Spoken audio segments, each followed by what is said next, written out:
हमारे YouTube channel पर स्वागत है। तो आज हम पढ़ने वाले हैं रासायनिक अभिक्रिया एवं समीकरण। सबसे पहले हम इस चैप्टर में पढ़ेंगे कि रासायनिक अभिक्रिया क्या होती हैं, फिर रासायनिक समीकरण क्या होते हैं, रासायनिक अभिक्रिया कितने प्रकार की होती हैं और इसका हमारी डेली लाइफ में क्या यूज है। तो इस वीडियो के अंत तक बने रहें। तो सबसे पहले हम पढ़ते हैं कि रासायनिक अभिक्रिया क्या होती है। रासायनिक अभिक्रिया एक ऐसा परिवर्तन, परिवर्तन का मतलब होता है जी बदलाव, एक ऐसा परिवर्तन जिसमें एक या एक से अधिक रासायनिक तत्व या यौगिक यानी कोई रासायनिक पदार्थ होना चाहिए जो मिलकर क्या बनाए, एक नया पदार्थ या नया तत्व या यौगिक बनाए। उदाहरण के लिए आप ले लीजिए, आप जब दही जमाते हो तो उसमें क्या होता है, ये भी एक रासायनिक अभिक्रिया है जिसमें एक सूक्ष्म जीव भाग लेते हैं, जिसमें दूध होता है और वे क्या करते हैं, जो सूक्ष्म जीव वो दूध को फाड़ देते हैं जिससे हमें दही प्राप्त होती है। ये लैक्टोबैसिलस जो जीवाणु होता है वही करता है। तो ये भी क्या है, एक रासायनिक अभिक्रिया है। एक रासायनिक अभिक्रिया का उदाहरण है मैग्नीशियम प्लस ऑक्सीजन। क्या है, मैग्नीशियम प्लस ऑक्सीजन क्या बनाता है, मैग्नीशियम ऑक्साइड। ये एक ऑक्सीजन क्या है हमारे, जिससे हम सांस लेते हैं, यानी कि ये एक गैस है जो मैग्नीशियम के साथ अभिक्रिया करके क्या कर लेती है, मैग्नीशियम ऑक्साइड बना देती है। अब हम पढ़ेंगे कि रासायनिक समीकरण क्या होता है, कि रासायनिक समीकरण क्या होता है। किसी रासायनिक समीकरण को, कोई रासायनिक समीकरण हो है, उसको प्रतीकों तथा सूत्रों की सहायता से व्यक्त करना यानी कि बताना, उसे क्या कहते हैं, हम रासायनिक समीकरण कहते हैं। आप उदाहरण के लिए लीजिए, आप एक चाय बनाते हैं, क्या बनाते हैं, चाय।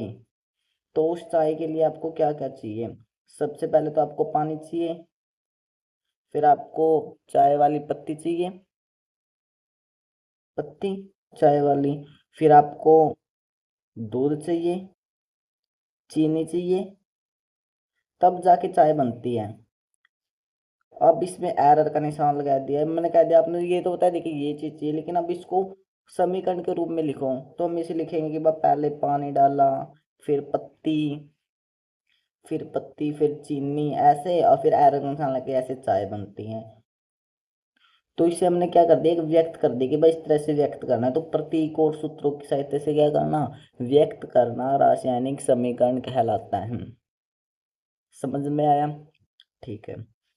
जैसे आप वैसे जैसे पेपर में लिखेंगे कैल्शियम क्लोराइड, तो हम तोड़ेंगे तो उसे क्या लिखेंगे, कैल्शियम प्लस Cl2। इसमें आप कोई भी उदाहरण ले सकते हैं, अभी ये उदाहरण भी यहाँ लिख सकते हैं।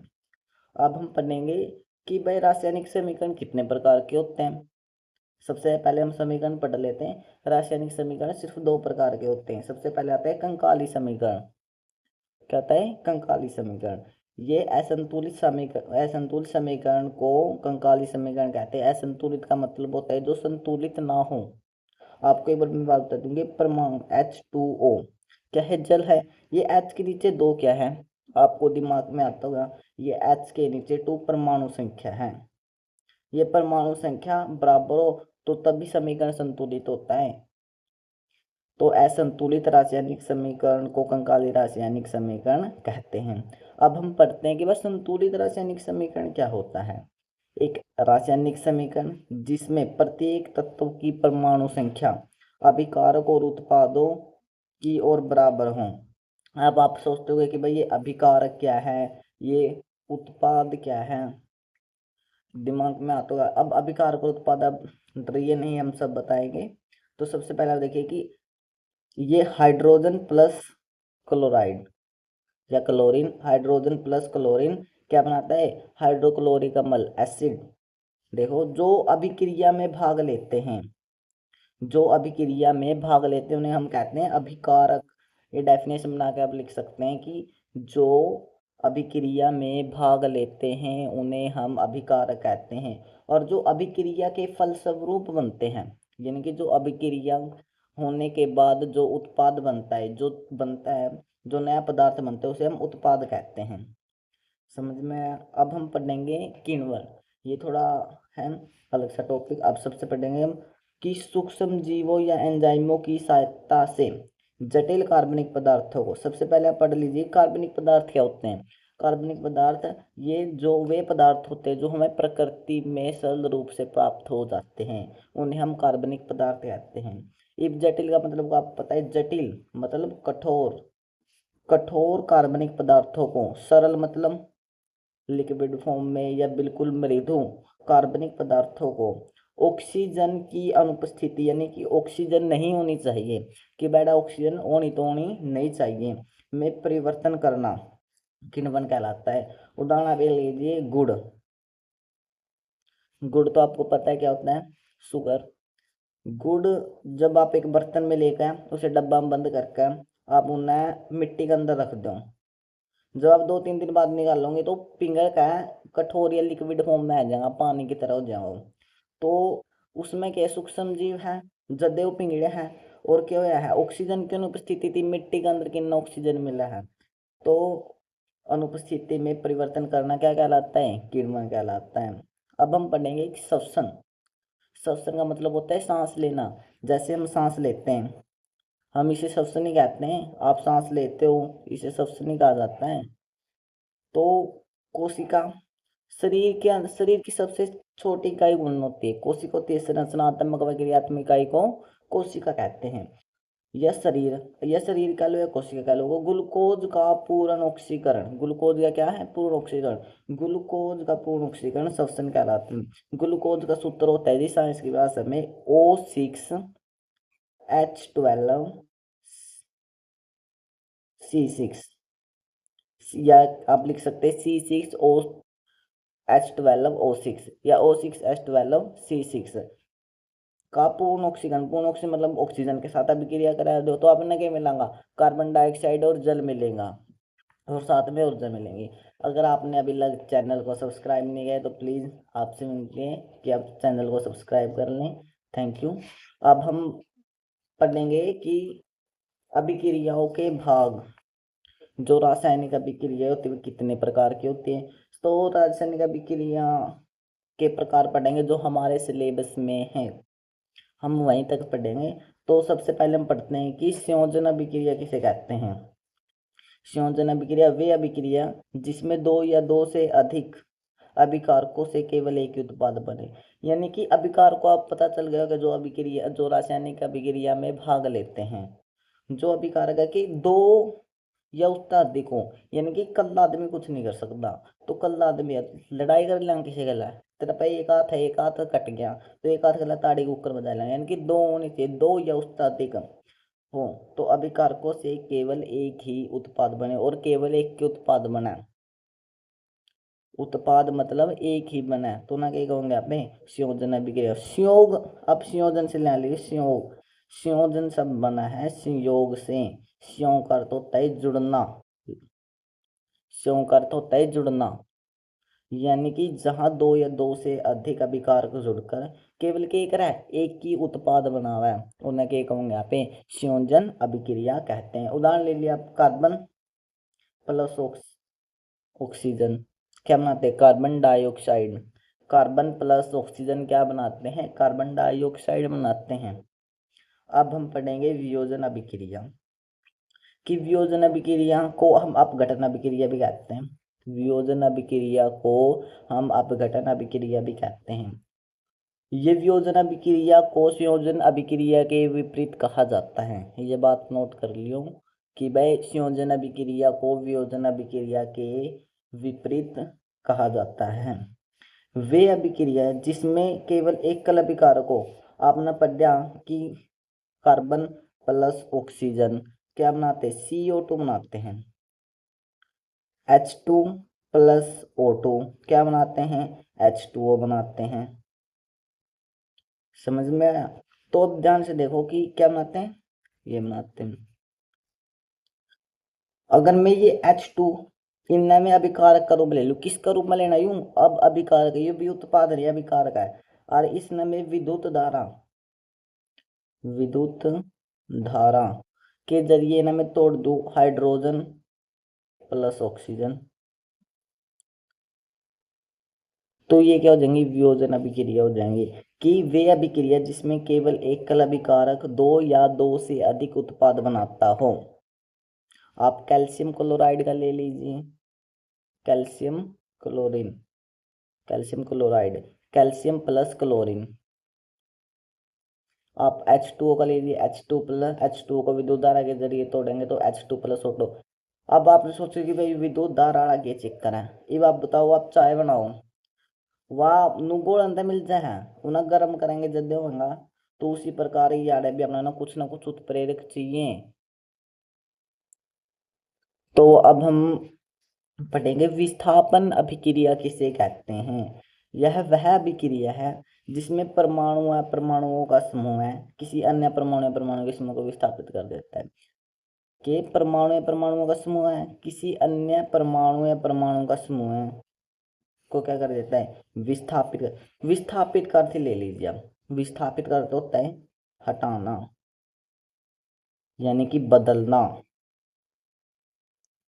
यानी कि आप एक बेंच पे बैठे हो, आप समझ लो आप स्टूडेंट हो, आप एक बेंच पे बैठे हो, 4-5 आवारा लड़के आवे, समूह हो गया तो कल्ला है अपना डैड डरता है, चल भाई तो उठ, और मैं आकर बैठ जाए तो विस्थापित कर दिया तो बदल दिया डरता है। तो इनने अब खुद का एग्जाम्पल लेगा समझ को कि वह अभिक्रिया जिसमें परमाणु या परमाणुओं का समूह है किसी अन्य परमाणु या परमाणु के समूह को क्या कर देता है, विस्थापित कर देता है। उदाहरण के लिए लीजिए आप जिंक, यानी कि आप हो जिंक और प्लस FeSO4, ठीक है, जिंक प्लस FeSO4 अभिक्रिया कर ली।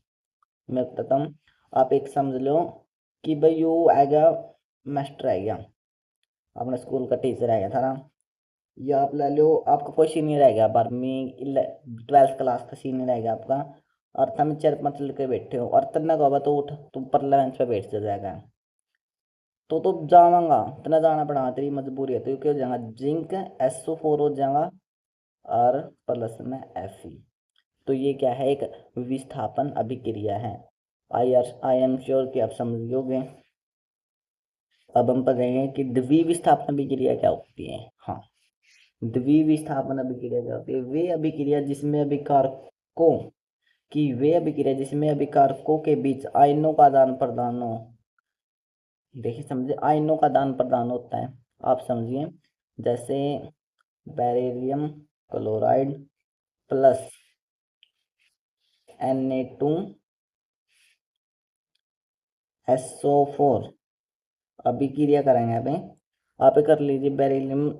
तो इसमें पता है बात है, आप यहाँ बैठे हो, एक लड़का एड़ा बैठे हैं, आपने एड़ता सही कौन लिखदा, यू इन एड़ता लिखदा। इब तो इस कह दवा मैंने इस जगह पाण दे, और तो इस कह दवा मैंने इस जगह मान दे, था मैं साझेदारी कर लो आपस में कि हाँ भाई हम आपस में एडजस्टमेंट कर लेंगे।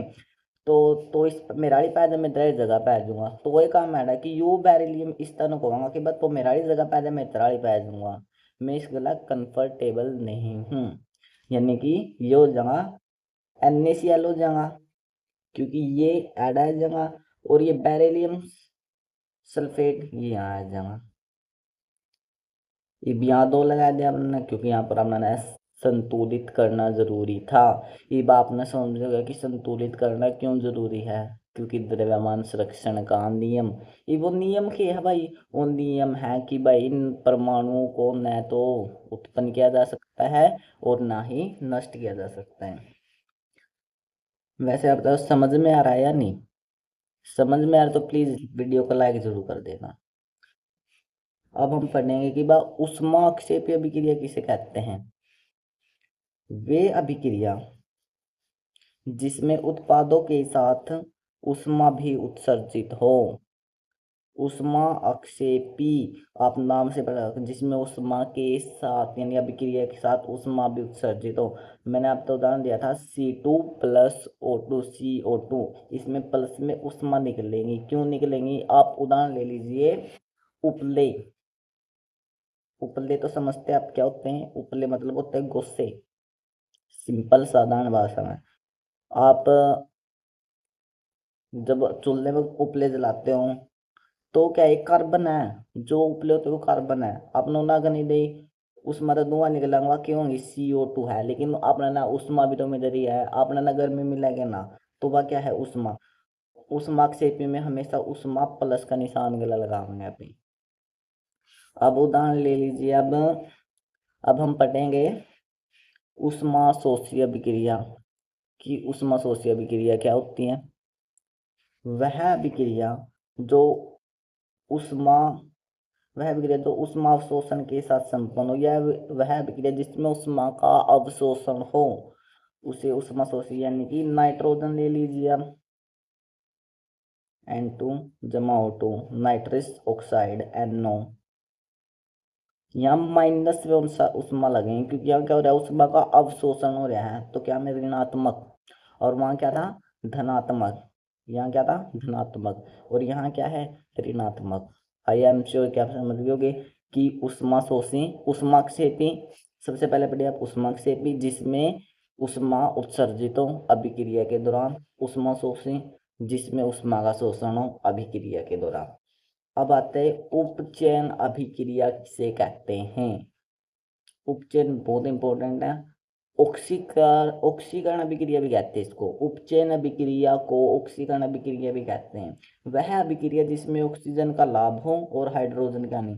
सिंपल है, एक ऑक्सीजन है, यानी कि आप ले लीजिए उप मतलब होता है ऊपर उठना, उपचयन यानी किसका ऊपर उठना, ऑक्सीजन का उठना।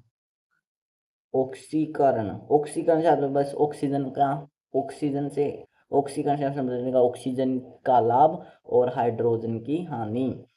ऑक्सीजन का तो लाभ, हाइड्रोजन की हानि।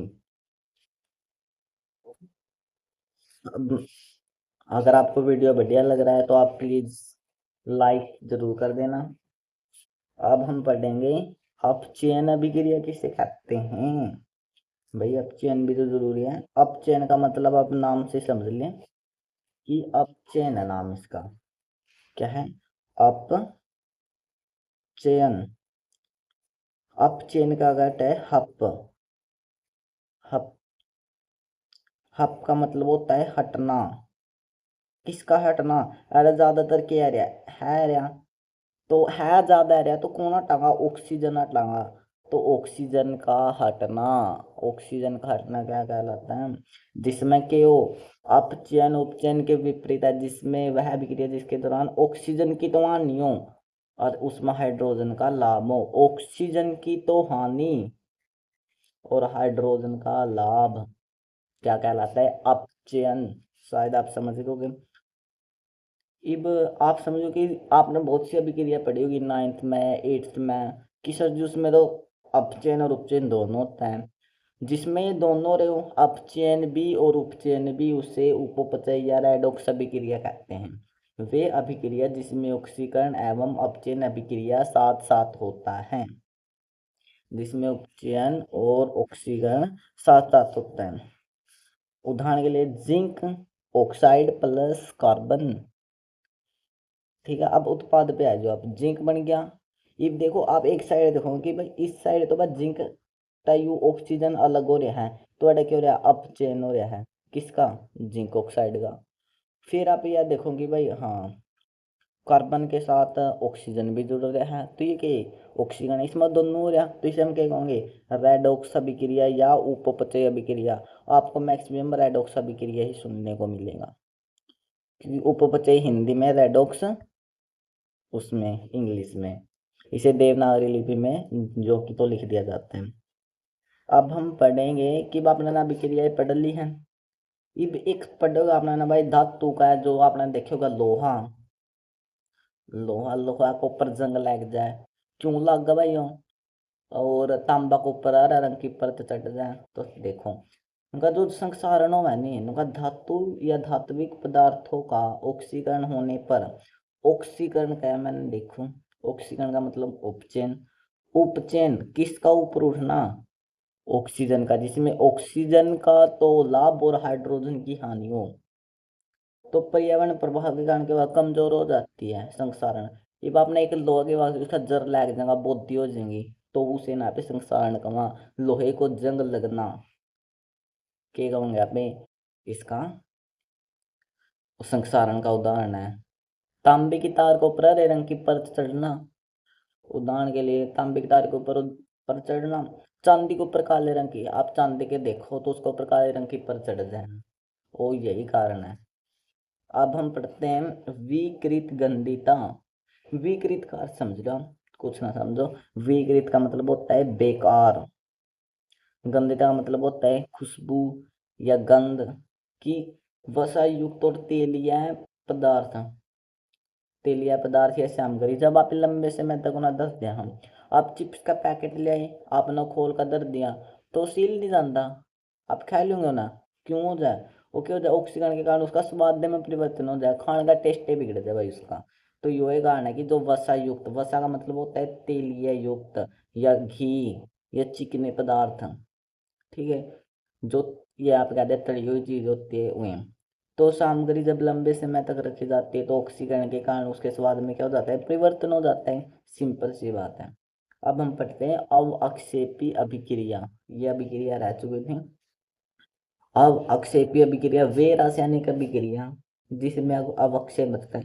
if आप अवक्षेप भी पढ़ रहे हो, अब आपने अवक्षेप का तो पता ही नहीं क्या हुआ है। अवक्षेप का मतलब होता है कि जब कोई अभिक्रिया हो है नहीं, अभिक्रिया होती है तो वह क्या होता है? उसका निश्चय या गाढ़ा पदार्थ बचता है, गाढ़ा तरल पदार्थ, वो अवक्षेप हुआ है। कि कोई भी अभिक्रिया हुई उसमें गाढ़ा या तरल पदार्थ बच नहीं, वो अवक्षेप तो ना कहेंगे अवक्षेपी अभिक्रिया कहेंगे। आपकी एनसीईआरटी में सिर्फ यही है और ये वेरी इंपॉर्टेंट है। एक नंबर आपका यहाँ था पक्का एमसीक्यू में। सीधा पूछेंगे भाई ये अभिक्रिया देखा कि भाई ये कौन सी अभिक्रिया है, आपने सीधा कहना अव अक्षेपी अभिक्रिया।